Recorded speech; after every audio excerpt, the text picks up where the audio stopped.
for this school year. Kapag ninyo nakikita kapag hindi pumunta sa harapan yung tinawag ko, it means wala sila dito. And they have their personal concerns.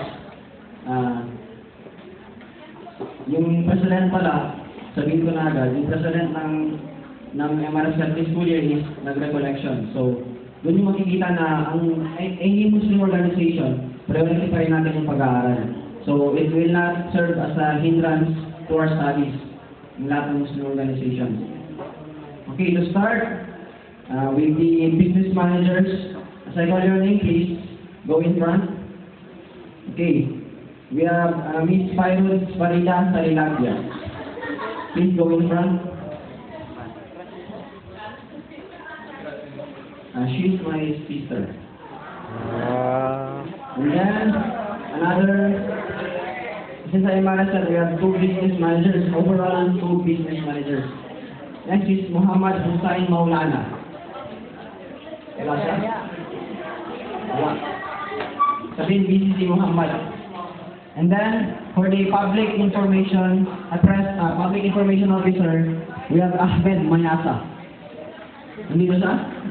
Okay, wala rin. And then, for the auditor, we have Najima Edsla.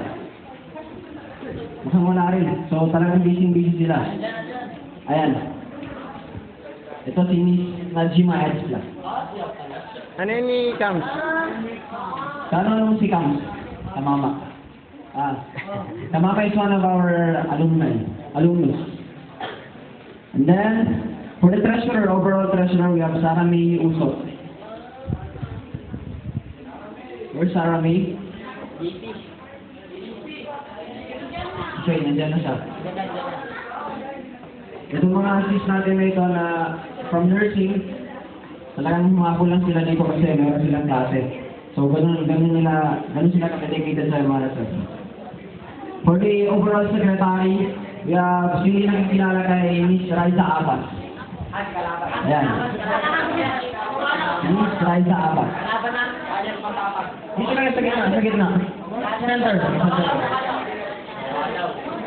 And next, we have the Vice Chairman, Mr. Jalfan Salik. Wala siya? Okay, wala. And for the Chairman, yung sinabi ko na nag-recollection, si Mr. Ahmad Batabalaw. So, tandaan niyo yung mga pangalan nila at saka yung mga itsura nila. Ito ang reason bakit nandito sila ngayon sa harapan para makilala niyo sila.